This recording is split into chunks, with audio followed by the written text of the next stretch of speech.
The sound that woke Sheriff Alistair Finch wasn't thunder.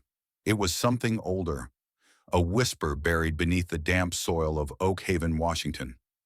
His Belgian Malinois, Rune, had felt it for hours, pacing the floor of the old station house. He wasn't reacting to the storm. He was reacting to a pain that was breathing right under their feet. And then a crumpled piece of paper appeared under his door, with a single sentence that would shatter an entire town. But what he would eventually find beneath that farm, it wasn't just a secret. It was a meticulously crafted hell, funded by people whose names you would never suspect. And the key to unlocking it all was a single, heartbreaking sentence from a child who wasn't supposed to speak. There are nights when the air itself feels heavy, like it's holding a secret it can no longer keep. That night in Oakhaven, Washington, was one of them. The Pacific storm rolled in from the coast, not with anger, but with a cold, relentless drizzle that seemed to seep into the very soul of the old timber town. For Sheriff Alistair Finch, a man who had spent 2 tours in the jagged mountains of a foreign war, the quiet moments between the gusts of wind were always more unnerving than the storm itself. He knew the sound of pain when it was trying not to be heard, and this sound, this feeling on the air, was exactly that. Inside the old wood-paneled station house, his partner Rune was already on high alert. The Belgian Malinois, a creature of focused energy and unnerving intelligence, wasn't resting by the door. He was pacing, a tight, controlled circle on the worn floorboards. His head was low, his powerful shoulders tense. Every few moments, a low whine would escape his throat, a sound of deep internal conflict, and his eyes, his sharp amber eyes, weren't looking at the windows rattling in their frames. They were fixed downward, staring at the floor as if he could see right through the wood, right through the concrete foundation, and into the wet, dark earth beneath. Finch trusted this dog with his life, literally. He still had the scars on his arm from when Rune had pulled him back, just seconds before his foot fell on a pressure plate mine that no one had seen. The dog had smelled death that day, and tonight he was smelling something else, something just as wrong. "Easy, boy," Finch murmured, his voice a low rumble. "It's just the wind." But he knew he was lying, and he knew that Rune knew it too. The moment of truth arrived without a sound. It wasn't a phone call or a knock at the door. It was a slip of paper, pushed silently under the front entrance, its edges damp from the rain. It looked pathetic and small, a forgotten piece of trash.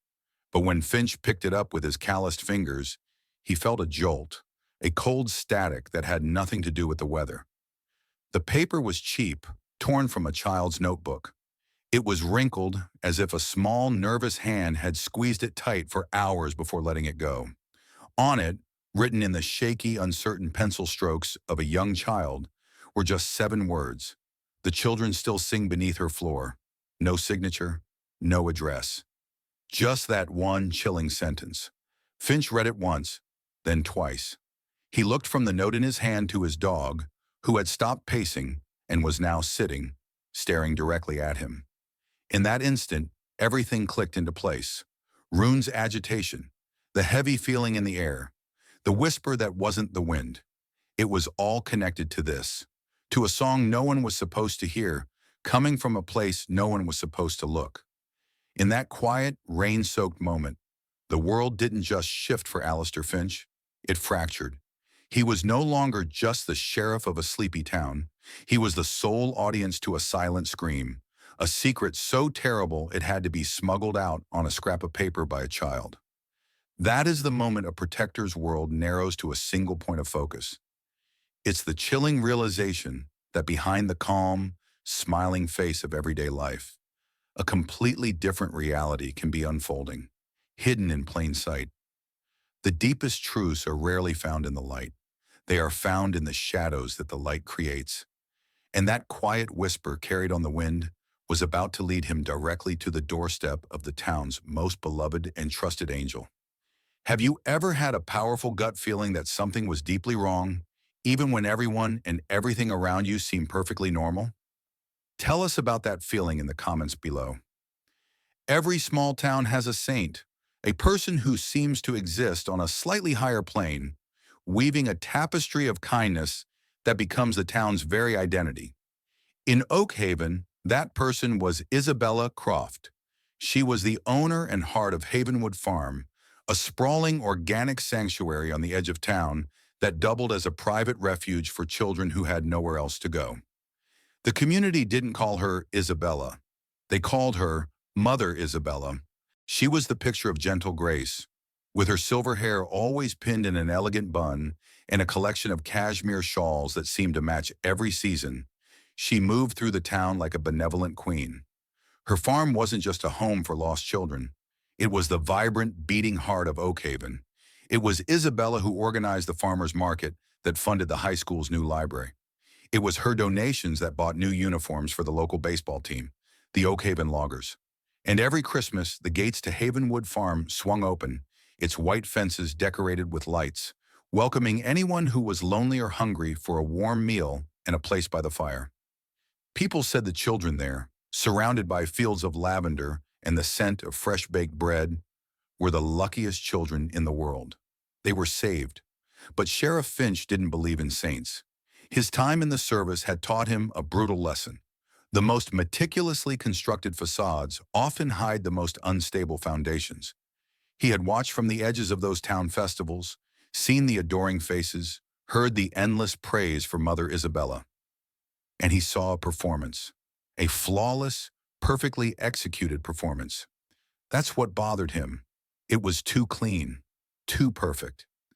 Now, with the child's crumpled note feeling like a hot coal in his pocket, his vague unease had solidified into a cold, heavy suspicion.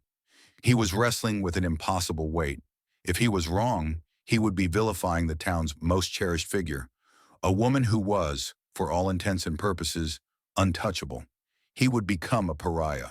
But if he was right, if that note was true, then the town he was sworn to protect was unknowingly living next door to a monster they welcomed into their homes and praised in their churches. He looked over at Rune, who sat in the passenger seat of the patrol truck, staring forward with that same quiet, unnerving intensity. The dog wasn't agitated anymore. He was focused. He knew where they were going. Finch started the engine, the rumble cutting through the quiet morning mist. The drive to Havenwood Farm felt different this time. The towering pine trees that lined the road no longer felt protective. They felt like silent, ancient witnesses.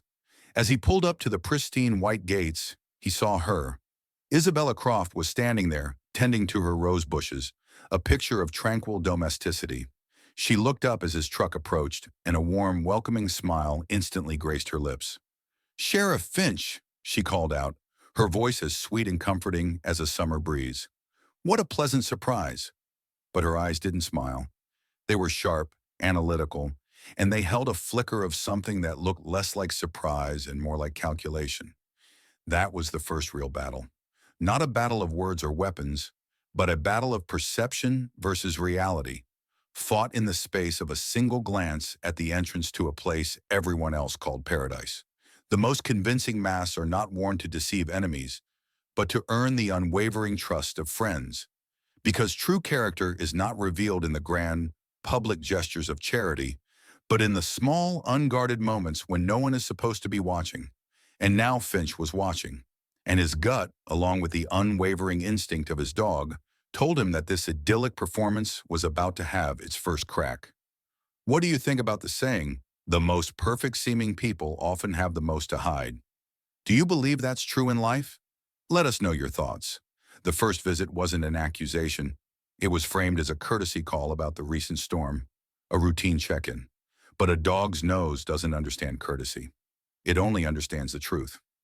As Isabella Croft led Sheriff Finch and Rune into the main house, a wave of warm air smelling of cinnamon and polished lemonwood washed over them. Everything was immaculate. In the long dining room he saw them, about a dozen children, sitting at a perfectly set table, eating warm biscuits and jam. They were dressed in clean, matching clothes, their hands folded neatly in their laps when they weren't eating. They looked up as Finch entered, their faces scrubbed clean, their expressions blank. There was none of the chaos, none of the chatter, none of the restless energy of normal children. They were like a collection of beautiful, silent dolls.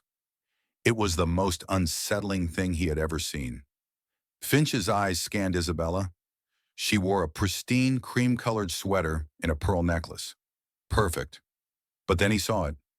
Down on her expensive knee-high leather boots, there was a fresh, deep scratch in the side, and a smear of what looked like dark, clay-like mud near the heel. A type of mud not found anywhere near the manicured lawns of the main house, but common near the damp, low-lying foundation of the old barn. Before he could even process the thought, Rune made his move.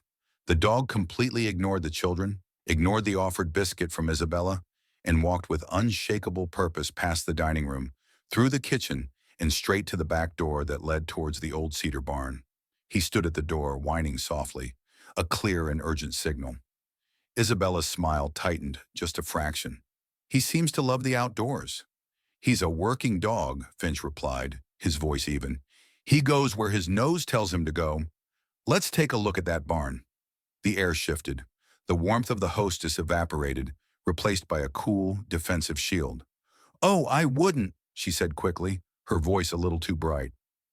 It's just storage for old tools, bags of fertilizer, really not safe for visitors, or for the children. Finch met her gaze. I'll take my chances. The smile fell completely. She turned and led the way, her posture stiff.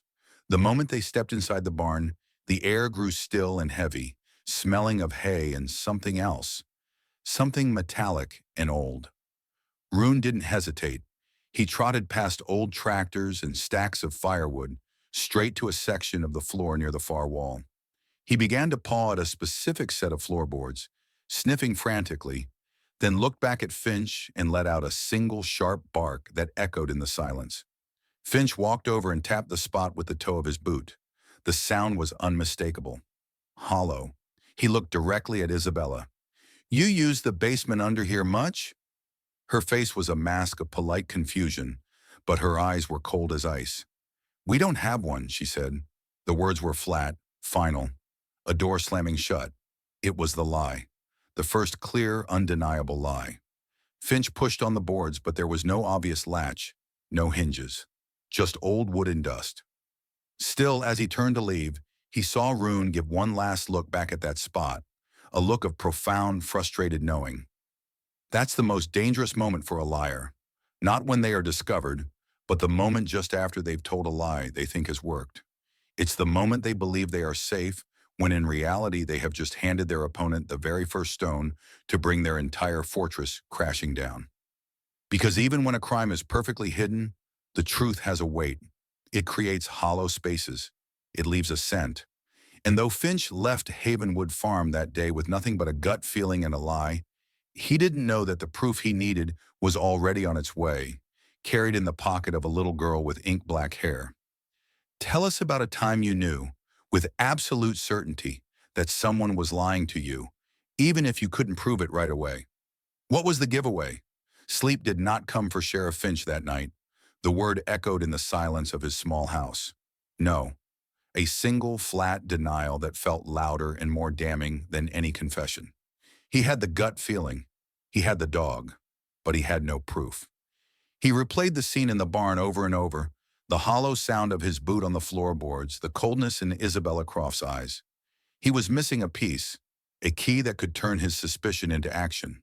He didn't know that the key was already on its way, held in the hand of a small, silent girl. The next day, the town of Oakhaven was going about its business, the gray morning mist clinging to the storefronts. Finch was getting coffee at the general store when he saw her. Lily, the little girl from the farm with the ink-black hair and the eyes that never seemed to look up. She was walking by with a small group of the other children, supposedly on an outing to the town library. As she passed him, she stumbled slightly, bumping into his side. It was over in a second. He felt a tiny, folded piece of paper being pressed into the pocket of his jacket. She never broke stride. She never looked at him. She just kept walking, disappearing into the mist with the others. Finch's heart hammered against his ribs. He waited until he was back in his truck before he dared to open it. His fingers trembled slightly as he unfolded the note. The handwriting was the same as the first one, shaky but determined. They take us when the fairy horn blows. Please listen to him. He knows. His breath caught in his throat. Him. She was talking about Rune and the fairy horn. It was a mournful, lonely sound that echoed across the water every Thursday night at exactly 10:05 p.m., signaling the last cargo run of the evening. For years, it was just a background noise, a part of Oakhaven's sleepy rhythm, but now it was a timetable, a schedule for the unthinkable. This wasn't a gut feeling anymore. This was a pattern. This was proof. The time for courtesy calls was over. Within an hour, Finch was standing before the county judge, laying out everything he knew: Rune's behavior, Isabella's lie, the two anonymous notes. He left with a signed search warrant in his hand. When he rolled up to Havenwood Farm that evening, there was no pretense. This was not a friendly visit. He handed the folded warrant to Isabella Croft at her front door. The color drained from her face. Her eyes, for the first time, showed a flicker of genuine fear. He had her walk him through the entire house again, the pristine bedrooms, the spotless kitchen. She even showed him a cellar that had, mysteriously, appeared since his last visit. But it was empty, filled with nothing but cobwebs and broken furniture. A decoy. Then he said the word she was dreading. "Let's see the barn again." She hesitated for only a second, but a second was all the confirmation he needed. Inside the barn, the air was thick with tension. Rune didn't even sniff around this time. He bolted directly to the same spot and barked 3 times, sharp, commanding, like a judge's gavel. Finch didn't waste a moment. Tucked behind a stack of old beams, he found what he was looking for: a long, heavy crowbar left there from some long-forgotten farm project. He wedged its tip under the floorboard and put his weight into it. The old wood groaned, splintered, and then popped up with a loud crack. And there beneath it, hidden under a thin layer of packed dirt and straw, was a flat iron ring, the handle to a hidden door. Finch looked up at Isabella. Her face was a blank canvas. All the warmth, all the grace, all the saintly kindness wiped clean away. All that was left was the cold, hard truth of what she was. A single child's courage can ignite a fire that burns down an empire of lies. Because the combined strength of loyalty and bravery, the loyalty of a dog who senses the truth and the bravery of a child who dares to speak it, is a force that no deception can withstand. And in that moment, the perfect facade of Isabella Croft was no longer just cracked. It was about to be torn open, revealing the abyss that had been festering beneath it all along. Tell us about a small act of courage you've witnessed, from a child or an adult, that had a surprisingly big impact. Sheriff Finch's hand closed around the cold, rusted iron ring. He looked at Isabella Croft one last time, her face pale and unreadable in the dim light of the barn. Then he pulled. The trap door resisted, groaning with a low, mournful sound, like the barn itself was in pain. It was heavy, weighted down by years of dirt and secrets. As it finally lifted, a wave of air rose from the opening. It wasn't just cold. It was dead. It was the thick, damp smell of a place that hadn't seen sunlight in a generation. A smell of wet stone, of creeping mold, and of something else. Something metallic and vaguely sweet, like old spilled blood. Isabella didn't flinch. She didn't run. She just stood there, a statue carved from ice, watching him. "Wait outside," Finch said, his voice low and steady. He didn't have to look to know she wouldn't argue. He nodded once to Rune. The dog, without a single command, stepped over the threshold and disappeared into the pitch black below. Finch clicked on his heavy flashlight, its powerful beam cutting a sharp white cone into the oppressive darkness. He followed his partner down. The wooden stairs were steep and narrow, creaking under his weight with each step. Old, thick cobwebs, like funeral lace, brushed against his face. The air grew colder, pressing in on him, muffling the sound of the rain outside, until the only thing he could hear was his own breathing and the soft padding of Rune's paws on the steps below. At the bottom, the flashlight beam swept across the small space.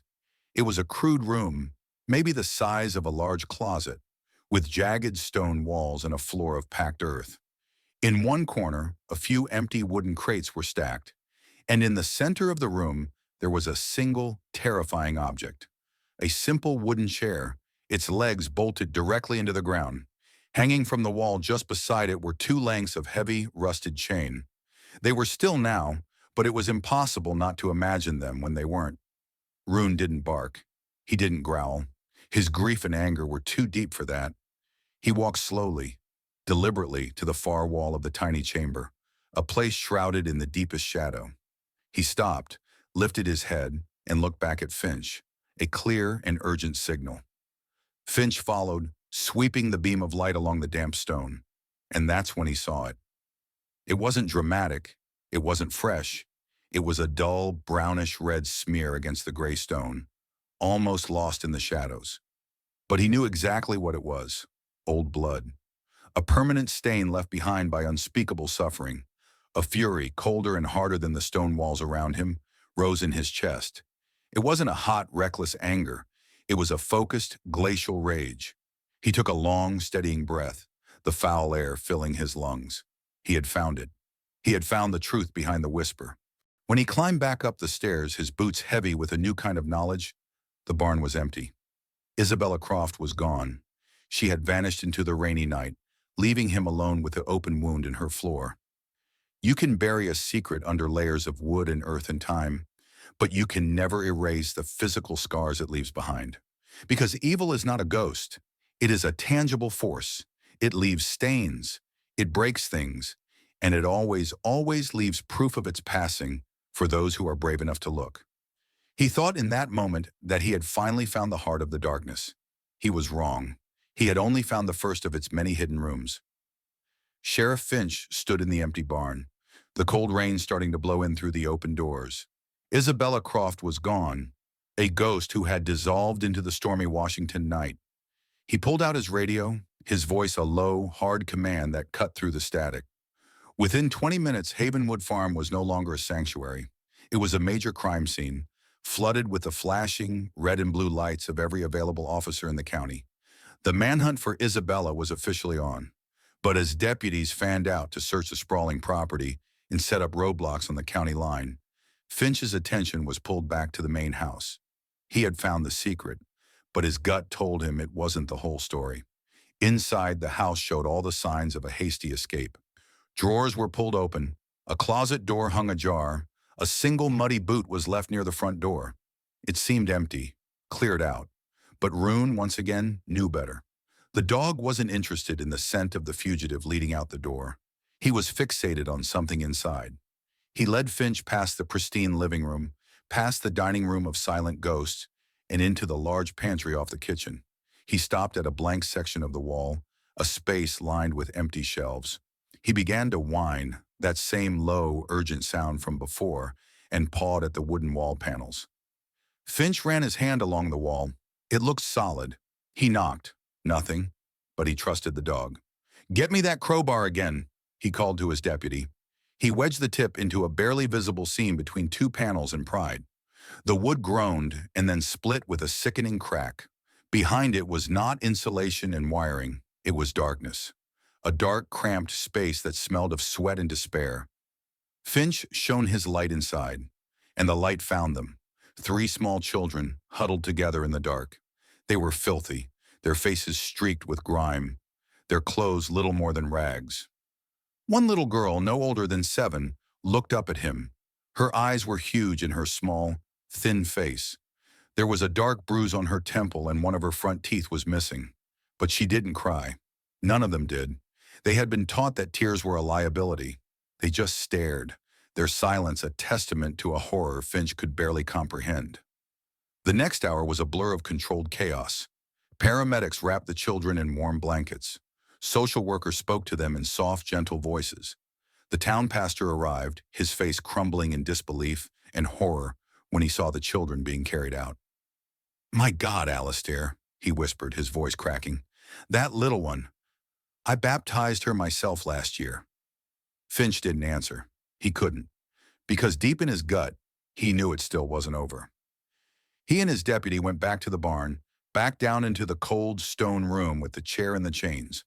While the forensics team worked above, Finch stared at the packed dirt floor.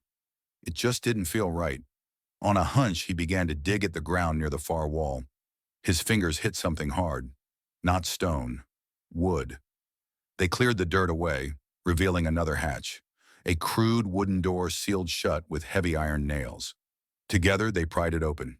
It revealed not another room, but a long, narrow tunnel, just wide enough for a man to crawl through.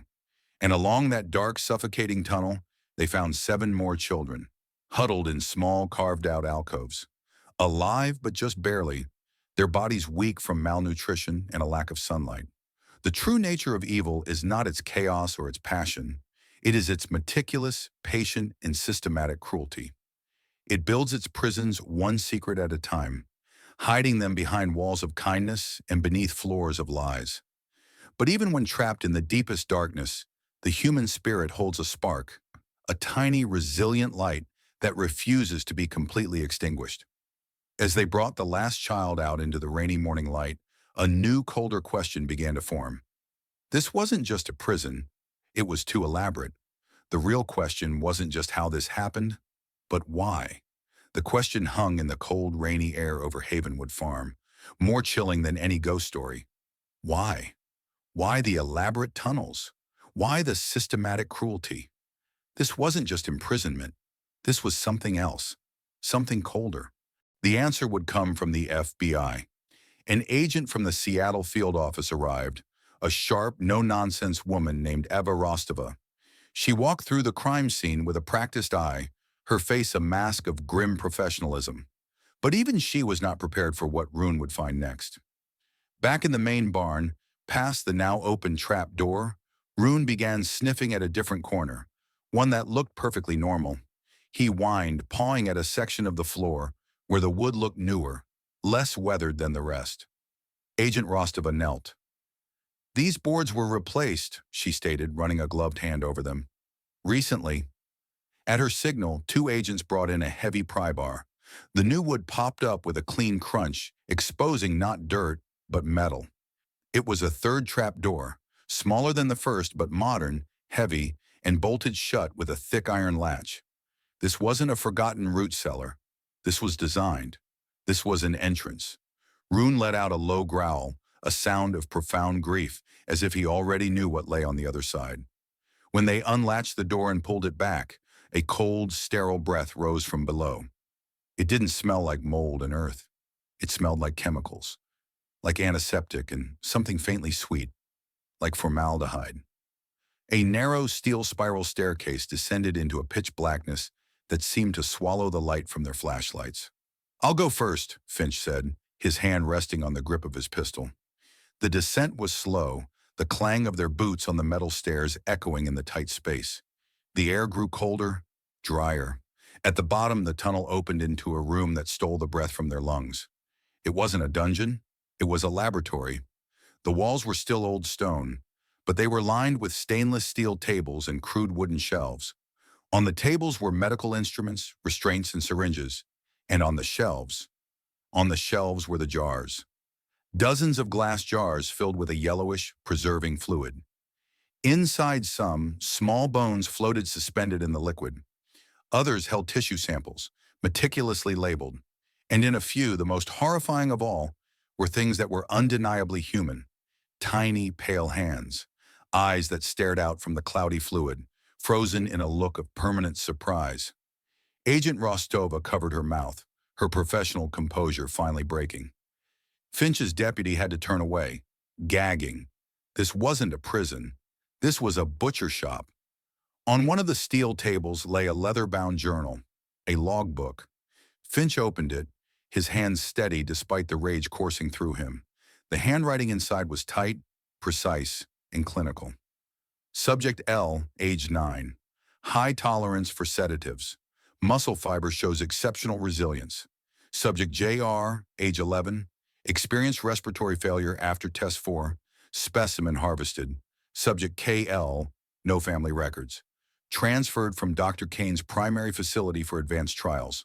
Kane, Dr. Alistair Kane. The kind, gentle town doctor who had delivered half the babies in Oakhaven. The man who made house calls and sponsored the Little League. He wasn't just a part of this. He was its architect. Rostova pointed her flashlight towards the back of the room, where Rune was sniffing at the wall. "Sheriff, there's another tunnel. Narrower. It leads out from here. The horror had just deepened into an abyss. This wasn't just one woman's evil operation. It was a network, a professional, medical network of unimaginable cruelty. The most profound evil isn't born from chaotic rage. It's born from cold, detached intellect that views human life as nothing more than a variable in an equation. But no matter how you try to reduce a person to a number, to a subject, to a sample in a jar, you can never truly extinguish the soul.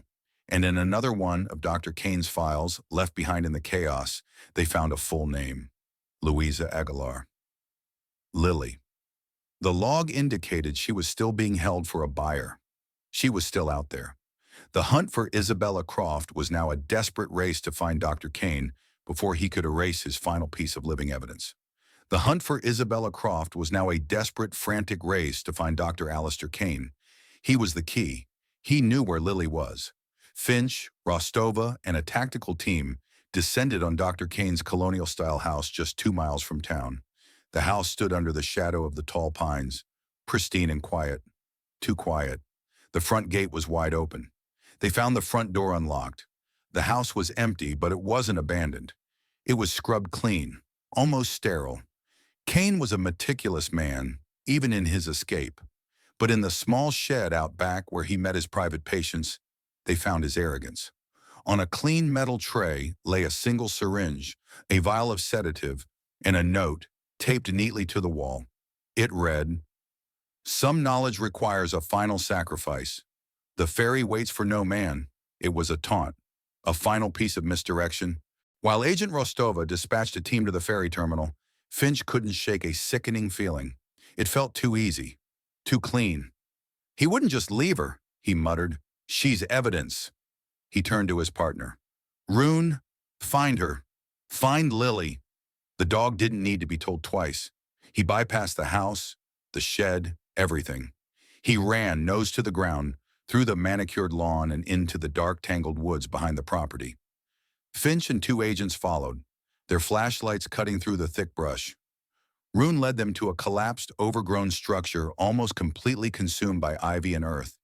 An old root cellar. The wooden door was swollen shut and half buried. Rune began digging furiously at the edge, barking with an urgency that sent a chill down Finch's spine. Together, they threw their shoulders against the door. It splintered and gave way, revealing a small, dark space that smelled of damp earth and fear. And there in the corner was a small figure. It was Lily, gagged and tied, but alive. Her eyes, wide and terrified in the sudden beam of light, met Rune's. And for the first time in what felt like an eternity, a small, weak smile touched her lips. As they carried her out into the cold, cleansing rain, she clutched onto Rune's neck and whispered something only the dog could hear. In that moment, the weight of the world seemed to lift from Finch's shoulders. They had found her. They had saved her. But as the paramedics attended to Lily, Finch looked at the taunting note from Kane again. The ferry waits for no man. It was a trick. Kane wasn't escaping on the ferry. He was shipping his cargo. He had left Lily behind as a distraction, assuming she wouldn't be found, while he sent his other victims away into the night. Rostova, Finch barked into his radio. Tell your team at the ferry terminal to stand by. We're coming in hot. They're not waiting for Kane. They're waiting for a truck. The old ferry terminal was a skeleton of rotting wood and rusted metal, groaning in the wind. But it wasn't abandoned tonight. A single unmarked truck was parked near the loading ramp, its back doors open. 2 men were hastily moving large wooden crates, marked as medical supplies, onto the deck of a waiting, dark-hulled ferry. Finch didn't wait for a formal command. FBI, hands in the air, he yelled. A shot rang out, splintering the wood next to his head. The raid exploded into chaos. As agents returned fire, one of the men scrambled for a shotgun he had propped against a crate. He never made it. A black and tan blur of motion shot past Finch. Rune, a silent missile of fury and purpose, leaped through the air and slammed into the man's chest, knocking him flat. The shotgun skidded across the wet deck. The second man, seeing his partner taken down by the dog, surrendered immediately. They yanked open the first crate. Inside, a little boy, no older than 6, was curled up, drugged but alive. In total, they found 6 children in 6 crates, each with a paper bracelet on their wrist, marked only with initials and a price. The children were safe. The cargo had been intercepted, but the architects of this hell, Dr. Kane and Isabella Croft, were now ghosts in the wind. The battle for the children of Oakhaven had been won, but the war against the monsters who hunted them was far from over. There are moments when all hope seems lost, when the darkness seems absolute, but it is in those moments that the unwavering resolve to save even one single life can become the force that turns the tide of an entire war. Because you never ever give up, not while there is still a single voice left to rescue from the silence. And the hunt for the ghosts who created this nightmare was about to go nationwide. In the weeks that followed, the full, horrifying scope of the network began to unravel. Dr. Alistair Kane was apprehended trying to board a private jet in another state, but the capture of Isabella Croft was far more chilling. She wasn't found in a desperate, frantic escape. They found her 3 states away, in a small town in Kansas. She was sitting on a church committee, organizing a bake sale fundraiser. She had already started building her mask again, piece by piece. When they led her away, she just smiled faintly at the arresting officers, as if it were all just a tiresome interruption. The trial was a national spectacle. But in the hushed courtroom, the most powerful testimony came not from agents or experts, but from a 12-year-old girl in a simple blue dress. Lily walked to the stand, looked directly at the judge, and in a voice that was quiet but clear as a bell, she told them everything. She didn't just speak for herself. She spoke for the children who couldn't, for the ones who were silenced forever in that lab, and for the ones who were still learning to use their voices again. Years later, where the dark cedar barn once stood, there is a community garden. In the center, a bronze statue of a child reaches up toward the light. Children laugh and play on the grass that has grown over the healed scars in the earth. The town of Oakhaven never forgot what happened, but they chose to turn a place of unimaginable horror into a space of life and healing. Lily was adopted by Agent Rostova. She has a dog of her own now, and her favorite subject in school is astronomy. She likes to look at the stars, she says, because they are proof that light can travel through an incredible amount of darkness and still reach us. Sheriff Alistair Finch still watches over his town, his gaze a little wiser, his heart a little heavier. And Rune, he retired a hero. He spent his final years chasing squirrels and sleeping in sunbeams on Finch's porch. When he passed on, they buried him under the tall oak tree at the edge of the new garden, a silent guardian watching over the place he helped reclaim. This story, in the end, is a timeless and vital reminder. It's a reminder that the most monstrous evil often doesn't wear a monster's face. It wears the face of a friend, a neighbor, a trusted pillar of the community. It builds its prisons with kindness and locks its doors with public trust. It teaches us that the most important sounds in the world are not the loud declarations but the quiet whispers that most people ignore. Think about the runes in your own life. It might be the instinct in your gut.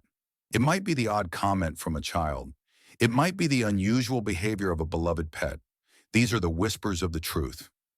This story asks us to do one thing: listen to them.